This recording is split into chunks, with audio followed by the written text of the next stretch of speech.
ప్రార్థన. మా ప్రియ పరలోకపు తండ్రి, నీ పరిశుద్ధమైన నామానికి వందనాలు, స్తుతులు, స్తోత్రాలు.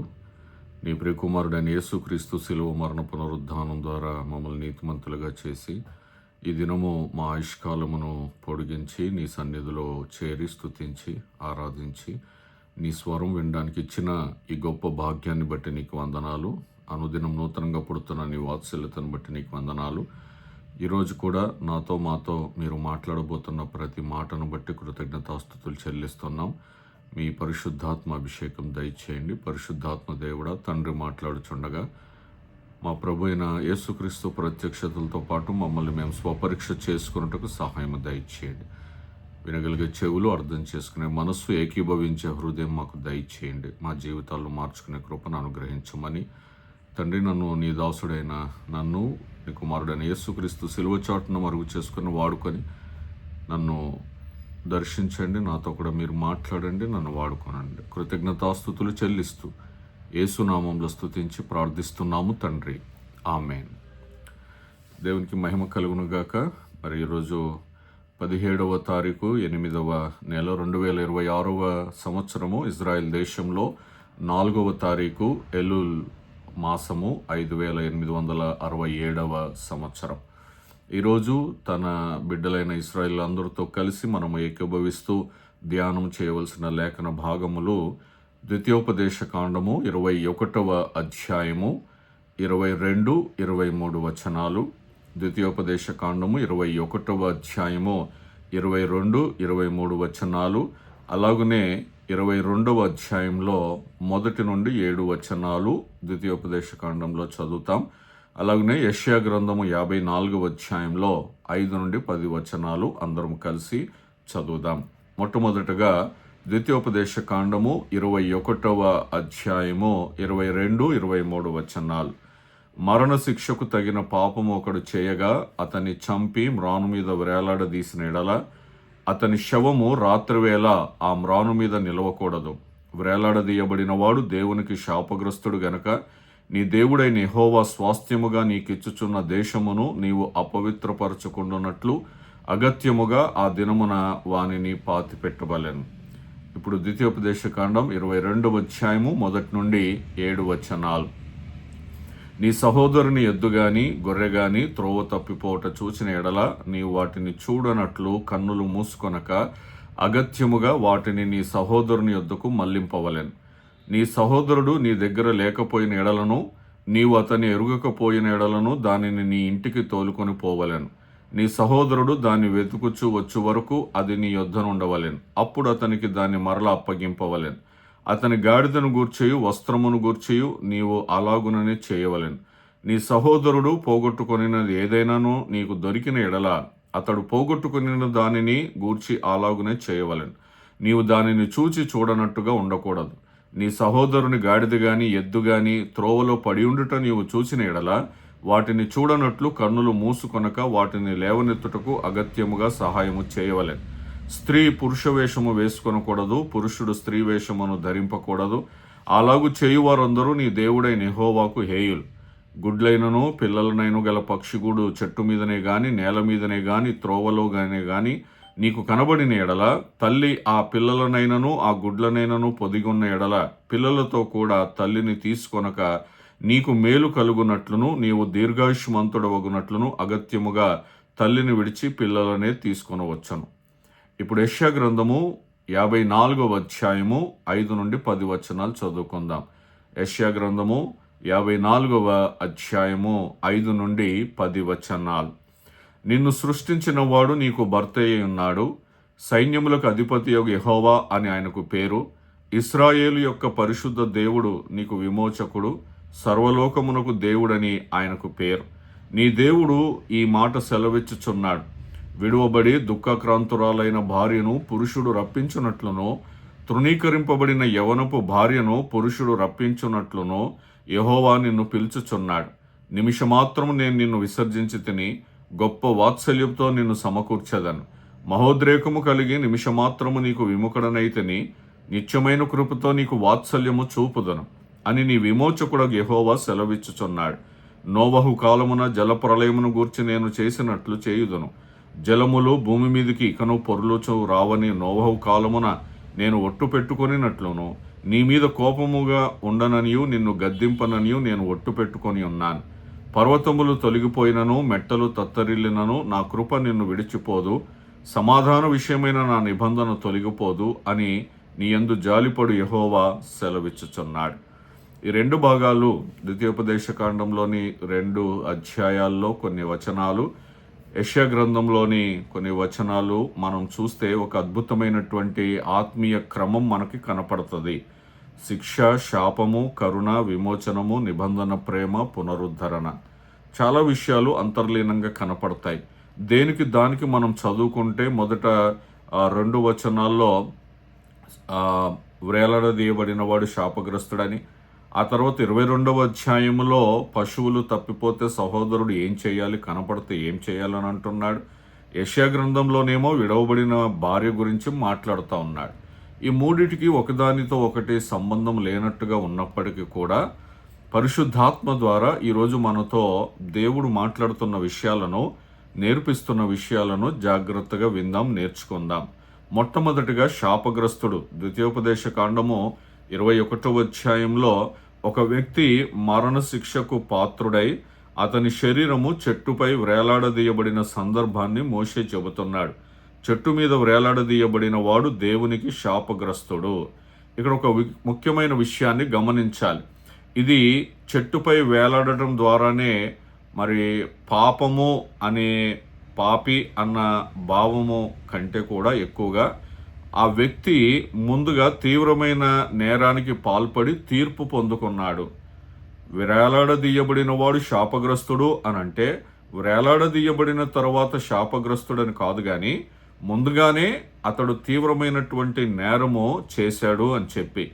ఎందుకు చెట్టుపై వ్రేలాడదీయబడుతున్నాడు అని అంటే శరీరాన్ని బహిరంగంగా ఉంచడం ద్వారా అతని నేరము యొక్క తీవ్రతను మనకి అది సూచిస్తుంది. అతడు వ్రేలాడదీయబడినప్పుడు అతని తీవ్రమైనటువంటి నేరమును అది మనకు తెలియచేస్తుంది. కొన్ని శిక్షలు మనకి కనపడవు, కొన్ని శిక్షలు భయంకరంగా ఉంటాయి. ఇప్పుడు ఉరి అనేది మన దృష్టిలో, మన న్యాయ వ్యవస్థలో భయంకరమైనటువంటి శిక్ష. అతడు ఎంతో తీవ్రమైన నేరం చేస్తేనే కానీ ఉరి శిక్ష వేయరు. అలాగనే ఇక్కడ చెట్టు మీద వ్రేలాడదీయబడ్డాడు అని అంటే భయంకరమైనటువంటి నేరము చేసినట్టుగా మనకి కనపడుతూ ఉంటుంది. రెండవది, శాపము ఉన్న చోట కూడా దేవుని కరుణ ఉంటుంది. శాపం ఉన్న చోట కూడా దేవుని కరుణ ఉంటుంది. ఎలాగున్నా అని అంటే ఇది అర్థం చేసుకోవడం చాలా కష్టం. ద్వితీయోపదేశకాండము 21వ అధ్యాయము 23వ వచనంలో అగత్యముగా ఆ దినమున వానిని పాతిపెట్టవలెను. అతని శవము ఆ మ్రాను పైన రాత్రంతా కూడా ఉండకూడదు, అగత్యముగా ఆ దినముననే వానిని పాతిపెట్టవలనని అంటున్నాడు. శవాన్ని రాత్రంతా వేలాడదీయకుండా అదే రోజు పాతిపెట్టాలనే ఆజ్ఞ ఉంది. ఇది యూదుల దృక్కోణంలో మనం చూస్తే దేవుని న్యాయము మనిషి గౌరవాన్ని పూర్తిగా తొలగించదు. ఆ అగౌరవంగా ఆ రాత్రంతా కూడా అతని శవము ఆ వేలాడదీయబడినటువంటి ఆ మ్రాను మీద ఉంచరు. ఆ ఖననం అనేది కూడా, సమాధి కార్యక్రమము కూడా చనిపోయిన వ్యక్తిది చాలా గౌరవంగా చేస్తారు. కాబట్టి మనిషి గౌరవాన్ని శిక్ష వచ్చినా కూడా ఆ అవమానాన్ని అంతులేని ప్రదర్శనగా ఉంచకూడదు. అంతులేని ప్రదర్శన అంటే అలానే మ్రాను మీద వదిలేయకూడదు. ఆ గౌరవాన్ని, మనిషి వ్యక్తి యొక్క గౌరవాన్ని కాపాడడం కొరకు ఆ రాత్రి లోపు, చీకటి పడే లోపు వారిని సమాధి చేయవలసి ఉంటుంది. పేతురు రాసినటువంటి మొదటి పత్రిక 2వ అధ్యాయం 24వ వచనంలో, పేతురు రాసిన మొదటి పత్రిక 2వ అధ్యాయం 24వ వచనంలో, మనము పాపముల విషయమై చనిపోయి నీతి విషయమై జీవించినట్లు ఆయనే తన శరీరమందు మన పాపములను మ్రాను మీద మోసుకొనెను, ఆయన పొందిన గాయముల చేత మీరు స్వస్థత నొందితిరి అని అంటున్నాడు. ఆయన తన శరీరమందు మన పాపములను మ్రాను మీద మోసుకొనెను. మన పాపములన్నీ ఆయన మీద వేయబడ్డాయి. అతడు తీవ్రమైన నేరము చేసినందున మ్రాను ఎక్కలేదు, కానీ మన పాపములు ఆయన మీద పడినందున ఆయన మ్రాను మీద మన పాపములను మోసుకున్నాడు. ఇక్కడ క్రీస్తు అందరి పాపాలను ఆయన మీద పాప భారాన్ని మోసిన వాడుగా మనకు కనపడతా ఉన్నాడు. మొట్టమొదటిది, చెట్టు మీద వేలాడదీయబడిన వాడు శాపగ్రస్తుడు. రెండవది, శాపం ఉన్న చోట కూడా దేవుని కరుణ ఉంటుంది. మూడవది, గలతీయులకు రాసినటువంటి పత్రిక 3వ అధ్యాయము 13, 14 వచనాలు కలిపి ఉన్నాయి. గలతీయులకు రాసినటువంటి పత్రిక 3వ అధ్యాయం 13, 14 వచనాలు కలిపి ఉన్నాయి. ఆత్మను గూర్చిన వాగ్దానము విశ్వాసం వలన మనకు లభించినట్లు అబ్రహాము పొందిన ఆశీర్వచనము క్రీస్తు యేసు ద్వారా అన్యజనులకు కలుగుటకై క్రీస్తు మన కోసము శాపమై, మూల భాషలో శాపగ్రాహి అయి, మనలను ధర్మశాస్త్రము యొక్క శాపము నుండి విమోచించాను. ఇందును గూర్చి మ్రాను మీద వేలాడిన ప్రతివాడును శాపగ్రస్తుడు అని రాయబడి ఉన్నది. ఇప్పుడు ద్వితీయోపదేశ కాండము 21వ అధ్యాయం 23వ వచనంలోని మాటను పౌలు ఇక్కడ నేరుగా ఉపయోగిస్తూ ఉన్నాడు. క్రీస్తు మన స్థానంలో శాపాన్ని భరించాడని, మోసాడని ఆ భావాన్ని అక్కడ ఏదైతే ఆజ్ఞ ఇవ్వబడిందో వేలాడదీయబడిన వాడు శాపగ్రస్తుడన్న మాటను పౌలు చాలా స్పష్టంగా ఉటంకిస్తూ మనకు తెలియచేస్తూ ఉన్నాడు. మరి అంటే దీని అర్థం ఏమిటి అనంటే, మనకు రావాల్సిన శాపము క్రీస్తు భరించాడు, మనకు రావాల్సినటువంటి దోషభారము క్రీస్తు మోసాడు, మనకు రావాల్సినటువంటి తీర్పు క్రీస్తు శిలువ పైన భరించాడు. ఈ క్రీస్తు శాపాన్ని మోసినందువల్ల మనము నిబంధన ఆశీర్వాదములోనికి ప్రవేశించగలిగాం. ఇంతకుముందు మనం చూసుకున్నాం కదా, అబ్రహాము పొందిన ఆశీర్వచనము క్రీస్తు యేసు ద్వారా అన్యజనులకు కలుగుటకై. అబ్రహాములోని ఆశీర్వాదము, అబ్రహాము పొందినటువంటి ఆశీర్వాదము క్రీస్తు శిలువ పైన మన శాపాన్ని మోసి మరణించిన ద్వారా అది మనకు కలుగుతుంది. నాలుగవది, ఇతరుల భారాన్ని కూడా పట్టించుకోవాలి. మనం ఇతరుల సమస్యలను మనము పట్టించుకోవాలి. ఇక్కడ అకస్మాత్తుగా విషయం మారిపోతుంది. 22, 23 వచనాల్లో మనం చూస్తే, మరి 21వ అధ్యాయం 22, 23 వచనాలు చూస్తే శాపగ్రస్తుడు, మరణము, పాతి పెట్టడము ఇది చూస్తాం.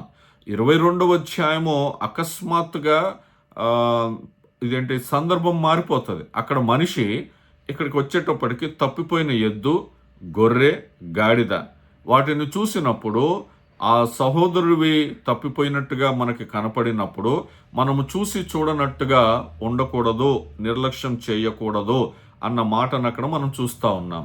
ఎందుకు అనంటే, ఆ దేవుని నిబంధన జీవితము కేవలము నేను దేవునితో ఎలా ఉన్నాను అన్న దాని ప్రశ్న మాత్రమే కాదు, నా పొరుగువానితో కూడా నేను ఎలా ఉన్నాను అనేది ప్రశ్న.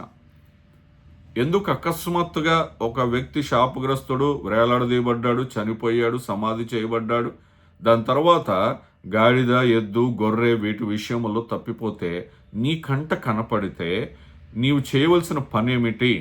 దానికి ముఖ్య ప్రధాన కారణము ఏమిటి అనంటే, నేను దేవునితో ఎలాగున్నాను, నా పొరుగు వానితో ఎలా ప్రవర్తిస్తున్నాను అన్న ప్రశ్న ఇక్కడ దేవుడు మనకు వేస్తూ ఉన్నాడు. నీ సహోదరుని జంతువుని చూసి దాక్కోకూడదు, దాన్ని నిర్లక్ష్యం చేయకూడదు. 5వది, దాన్ని చూసి చూడనట్లుగా ఉండకూడదు. యూదుల దృక్కోణంలో నిబంధన జనముగా ఉండాలి అనంటే కేవలము ఆరాధన కాదు, అది బాధ్యత. కేవలం ప్రార్థన మాత్రమే కాదు, కరుణ కూడా చూపించాలి. కేవలం దేవుని మీద ప్రేమే కాదు, పొరుగువాని పట్ల కూడా ప్రేమ చూపించాలి. ధర్మశాస్త్ర సారాంశం అంతా కూడా నిన్ను వలె నీ పొరుగువానిని ప్రేమించుము అన్న లేఖన భాగంలో ఎలాగుందో, మరి పొరుగువాన్ని ప్రేమించటము అనంటే పొరుగువానికి కలిగినది ఏదైనా పోతే కూడా దాన్ని జాగ్రత్త చేయడం కూడా అందులో ఇమిడి ఉంది. కాబట్టి ఆరాధన మాత్రమే కాదు, మన బాధ్యత కూడా ఉంది పొరుగువాని పట్ల. దేవునికి ఆరాధన, దేవునికి ప్రార్థన చేయడమే కాదు, ఇతరుల పట్ల కరుణ కూడా చూపించడం. కేవలం దేవుని మీద ప్రేమే కాదు, పొరుగువాని పట్ల కూడా ప్రేమ చూపించడం. మరి లూకా సువార్త 10వ అధ్యాయంలో 30 నుండి 37 వచనాలు చూసుకుంటే, మంచి సమరయుడు గాయపడిన మనిషిని చూసి ఇతరులు వెళ్ళిపోతారు, యాజకుడు లేవిడి వెళ్ళిపోతాడు. కానీ ఈ సమరయుడు చూశాడు, కనికరించాడు, దగ్గరికి వెళ్ళాడు, సేవ చేశాడు. ఇది ద్వితీయోపదేశ ఖండంలోని 22వ అధ్యాయంలోని సూత్రానికి అద్భుతమైనటువంటి ఒక ఆచరణకరమైన ఉదాహరణ. కాబట్టి నీ సహోదరుని జంతువుని చూసి దాక్కోకూడదు. అది జంతువే కావచ్చు, వస్తువే కావచ్చు. అతను నీకు దొరికినప్పుడు, నీకు కనబడినప్పుడు దాన్ని జాగ్రత్త చేసి అతడు వచ్చిన తర్వాత అతనికి అప్పగించాలి. 6వది, ఇప్పుడు అకస్మాత్తుగా మరలా సందర్భం మారిపోతుంది. మొదట ఒక శాపగ్రస్తుడు వేలాడదీయబడుట, తర్వాత అతడు సమాధి చేయబడుట గురించి చూసాం. తర్వాత ఒక ఎద్దు, గొర్రె, గాడిద తప్పిపోతే, పొరుగువంది తప్పిపోతే ఏం చేయాలో దేవుడు చెబుతున్నాడు. 6వదిగా మనం చూస్తే నీ సృష్టికర్త నీ భర్త అంటున్నాడు. యెషయా గ్రంథం 54వ అధ్యాయం 5వ వచనంలో చదువుకున్నాం. నిన్ను సృష్టించిన వాడు నీకు భర్త అయి ఉన్నాడు అని అంటున్నాడు. ఇక్కడ యెషయా ద్వారా దేవుడు భర్త భార్య సంబంధాన్ని నిబంధన సంబంధానికి ప్రతీకగా చూపిస్తా ఉన్నాడు. ఇది ఇశ్రాయేలీయుల యొక్క దేవుని నిబంధన ప్రజలు. వాళ్ళు చెర నుండి, పాపము నుండి, తీర్పు కారణంగా వారు విడిచివేయబడిన భార్యలాగా కనపడుతున్నారు. చెరలోకి వెళ్ళిపోయారు.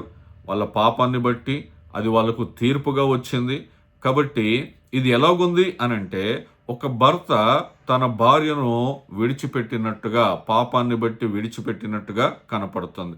కానీ దేవుడు ఏమంటున్నాడంటే, నేను నిన్ను మర్చిపోలేదు అని అంటున్నాడు. ఇది ఒక గొప్ప కృప. 7వది ఏమంటున్నాడంటే, కొద్దిసేపు విడిచి తిని గొప్ప కరుణతో నేను చేర్చుకుంటాను. యెషయా 54:7లో నిమిషమాత్రము నేను నిన్ను విసర్జించి తిని గొప్ప వాత్సల్యంతో నిన్ను సమకూర్చదను అని అంటున్నాడు. ఎంతసేపు విడిచిపెట్టాడంట? నిమిషం మాత్రం. అంటే దేవుని హృదయం మనకు ఎలా కనపడుతుంది అనంటే, తీర్పు శాశ్వతం కాదు, కోపము అనేది చివరి దశ కాదు, కానీ నిబంధన ప్రేమ అది చివరి దాకా దేవుడు నీ మీద నా మీద చూపిస్తూ ఉన్నాడు. మనం కూడా అంతే. కోప్పడితే కొద్దిసేపు కోప్పడతాం, ఆ తర్వాత మనము కలిసిపోవాలి భార్యాభర్తలు. అది చివరి దాకా ఉండకూడదు, ఆ రోజుతో అది ముగించి వేయబడాలి. కాబట్టి బబులోను చెరలోకి వీళ్ళు తీర్పు ద్వారా వెళ్ళిన తర్వాత దేవుడు ఏమంటున్నాడంటే, నిమిషమాత్రము నిన్ను విడిచిపెడితేనే కానీ నేను గొప్ప వాత్సల్యముతో నేను నిన్ను చేర్చుకుంటాను అని అంటున్నాడు. ఇది మనం 8వ అంశంగా ఎలా చూస్తామో అనంటే, నోవహు నిబంధనతో పోలిక చూపిస్తా ఉన్నాడు దేవుడు. నోవహుతో చేసినటువంటి నిబంధనతో పోలిక మనం చూస్తూ ఉన్నాం. దేవుడు నోవహు కాలంలోని జలప్రలయాన్ని గుర్తు చేస్తూ ఉన్నాడు. యెషయా గ్రంథం 54వ అధ్యాయంలో 9-10 వచనాల్లో మనం చూస్తే, నోవహు కాలమున జలప్రలయమును గూర్చి నేను చేసినట్లు చేయుదును. ఏంటంట? జలములు భూమి మీదకి ఇకను పొర్లుచు రావని, నోవహు కాలమున నేను ఒట్టు పెట్టుకొనినట్లు నీ మీద కోపముగా నుండననియు నిన్ను గద్దింపననియు నేను ఒట్టు పెట్టుకొని ఉన్నాను అని అంటున్నాడు. నోవహు కాలములో దేవుడు ఎలాంటి నిబంధన చేశాడో, ఇప్పుడు దేవుడు ఈ చెరలోకి వెళ్ళిపోయి తర్వాత విడిపించబడినటువంటి వాళ్ళతో దేవుడు చెబుతున్నాడు, ఇక నేను ఒట్టు పెట్టుకుంటున్నాను, ఒట్టు పెట్టుకొని ఉన్నాను. ఏంటంటే, ఆనాడు జలములు భూమి మీదకి ఇకను పొర్లి రావని నేను నోవహు కాలంలో ఎలాగున ఒట్టు పెట్టుకున్నానో, నిబంధన చేశానో, ఇప్పుడు అలా చేస్తున్నాను. 10వ వచనంలో అంటాడు, మరి పర్వతములు తొలగిపోయినను, మెట్టలు తత్తరిల్లినను, నా కృప నేను విడిచిపోదు, సమాధాన విషయమైన నా నిబంధన తొలగిపోదు అని నీ యందు జాలిపడి యెహోవా సెలవిచ్చుచున్నాడు. ఇక్కడ 2 నిబంధనలు కనబడతాయి. నోవహు నిబంధన, దేవుని స్థిరత్వం. అంటే దేవుడు ఆ నిబంధనలో స్థిరంగా ఉన్నాడు. ఎప్పుడో జరిగిన నోవహు జలప్రలయంలో అప్పుడు ఆయన చేసిన నిబంధన ఇప్పుడు బబులోను చెర దగ్గర జ్ఞాపకం చేసుకుంటున్నాడు అని అంటే ఆలోచన చేయండి. సియోను నిబంధన ఏంటంటే, దేవుడు కరుణ సంపన్నుడు, కరుణ చూపిస్తున్నాడు సియోను మీద. ఇది మనం గుర్తించాలి. పర్వతములు తొలగిపోయినను, మెట్టలు తత్తరిల్లను, నా కృప విడిచిపోదు అని అంటున్నాడు. ఇది నిబంధన విశ్వాసానికి అత్యద్భుతమైనటువంటి గొప్ప వాగ్దానం, గొప్ప ప్రకటన.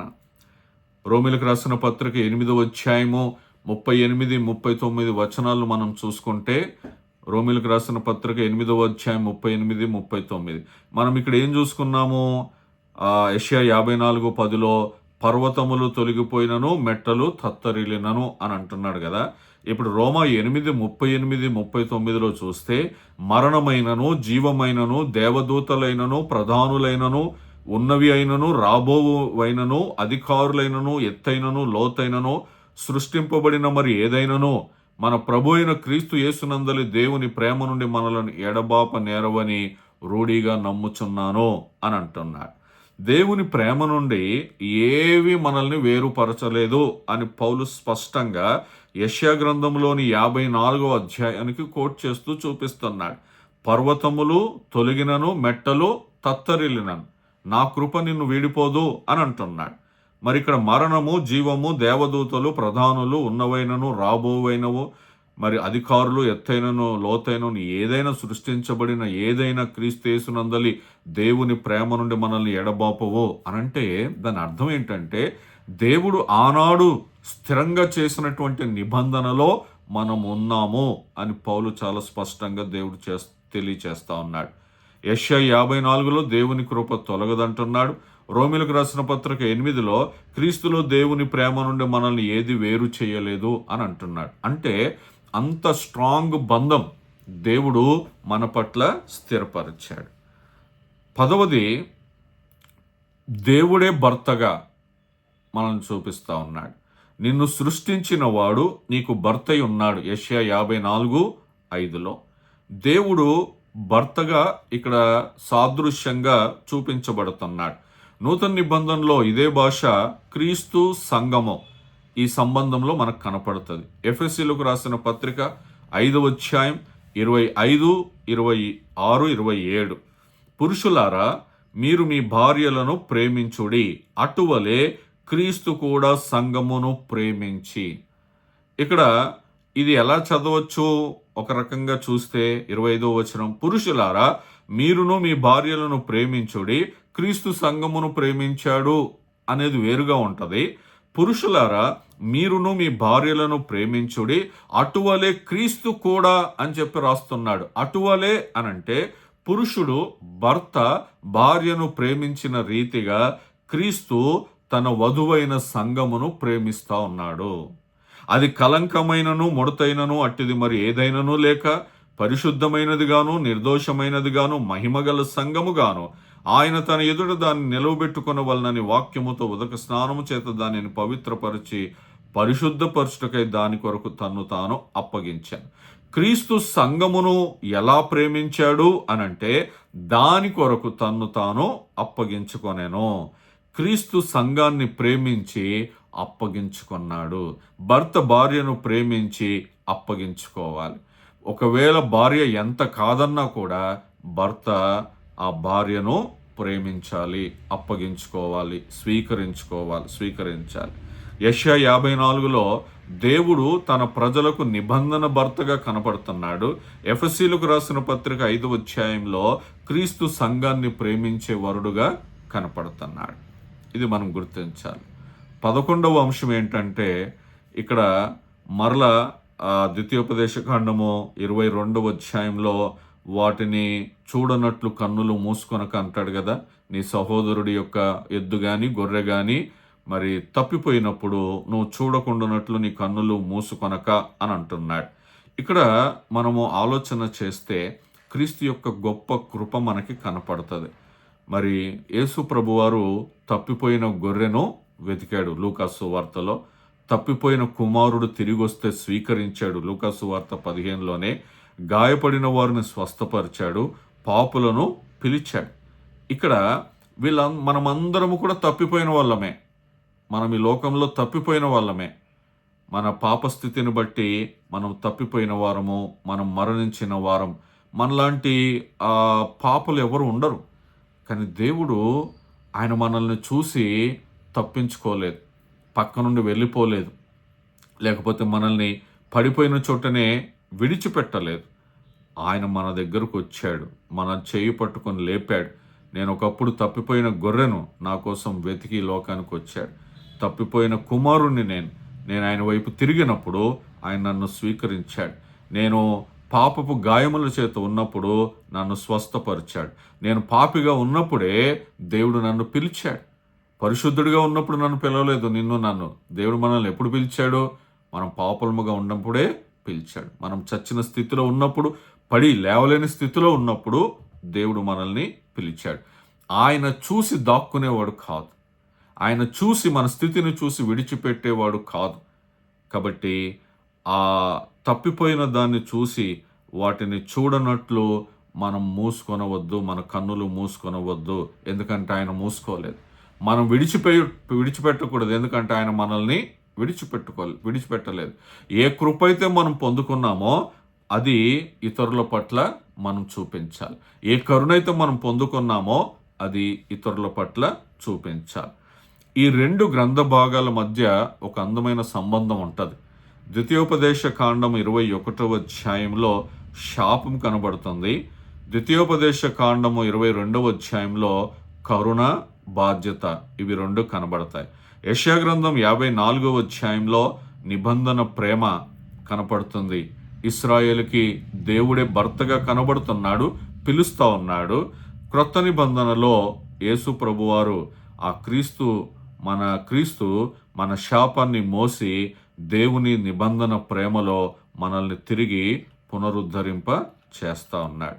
కాబట్టి ఈ 5 ప్రధానమైనటువంటి విషయాలు మనం ధ్యానం చేసుకున్న భాగంలో శాపం అనేది మన చివరి గమ్యం కాదు.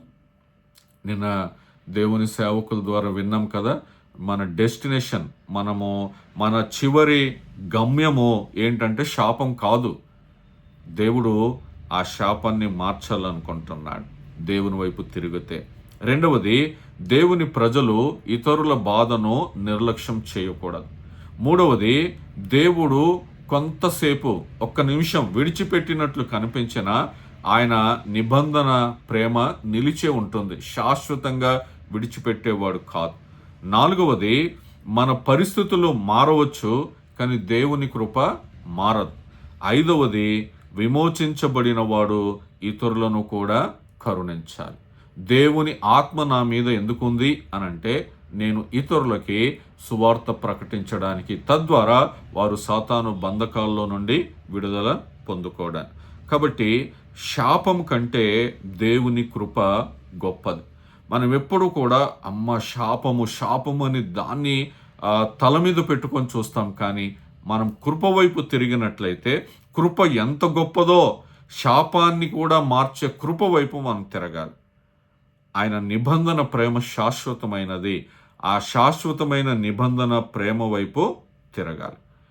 మరి ద్వితీయోపదేశకాండం 21వ అధ్యాయంలో శాపం యొక్క తీవ్రత అక్కడ మనం చూస్తూ ఉన్నాం. ఎందుకంటే మ్రాను మీద వేలాడదీయబడాలి. ద్వితీయోపదేశకాండం 22వ అధ్యాయంలో కరుణతో బాధ్యత వహించటం. అలాంటి స్థితిలో ఉన్నప్పుడు దేవుడు కృప చూపించాడు మన పట్ల. యెషయా 54లో మన విడిచిపెట్టబడినటువంటి సియోనును దేవుడు తిరిగి చేర్చుకునే ప్రేమను మనం చూస్తూ ఉన్నాం. కాబట్టి ఈ రోజు చదువుకున్న లేఖన భాగాల్లో మరలా ఒకటి చెప్పి ముగిస్తాను. గలతీయులకు రాసిన పత్రిక 3:13లో క్రీస్తు మన కొరకు శాపమై మనలను ధర్మశాస్త్ర శాపము నుండి విమోచించాడు. శాపాన్ని మోసిన క్రీస్తు నిబంధన ప్రేమతో మనల్ని పునరుద్ధరించినటువంటి దేవుడు ఈ లేఖన భాగాల్లో కనపడుతున్నాడు. కాబట్టి మన శాపాన్ని కొట్టివేసినటువంటి ప్రభుకి కృతజ్ఞతాస్తుతులు చెల్లిద్దాం. విడిచివేయబడినటువంటి మనల్ని, త్రోసివేయబడినటువంటి మనల్ని ఈ లోకం కూడా పట్టించుకోలేనటువంటి సమయంలో పడి చెడిన స్థితిలో ఉన్నప్పుడు దేవుడు మనల్ని విడిచిపెట్టలేదు. ఆయన మన సహోదరుడు, ఆయన మన స్నేహితుడు, ఆయన మన సమీప బాంధవ్యుడు. ఆయన మనల్ని తన చేయి పట్టుకొని లేపి తన రొమ్మున ఆంచుకున్నాడు, మనల్ని కౌగిలించుకున్నాడు, మనల్ని ముద్దాడాడు. మరి మనం విడిచిపెట్టబడలేదు కానీ ఆయన చేత చేర్చుకోబడ్డాం. కాబట్టి ఆయనకి కృతజ్ఞతలు చెల్లిద్దాం. ఈరోజు మనం ఏమై ఉన్నామో ఆయన మన పట్ల చేసిన నిబంధన స్థిరత్వాన్ని బట్టే ఉన్నాం. ఒకవేళ ఆయన నిబంధన మర్చిపోతే మన స్థితి ఏమైపోయేది? కానీ ఆయన మనల్ని మర్చిపోయేవాడు కాదు, విడిచిపెట్టేవాడు కాదు. మనల్ని మరువని విడువని దేవునికి మనం సదాకాలం కృతజ్ఞులమై ఉందాం. ఆయన పని చేద్దాం, ఆయన్ని సేవిద్దాం. ఆ కృప దేవుడు మనకు దయచేయునుగాక. ఆమేన్.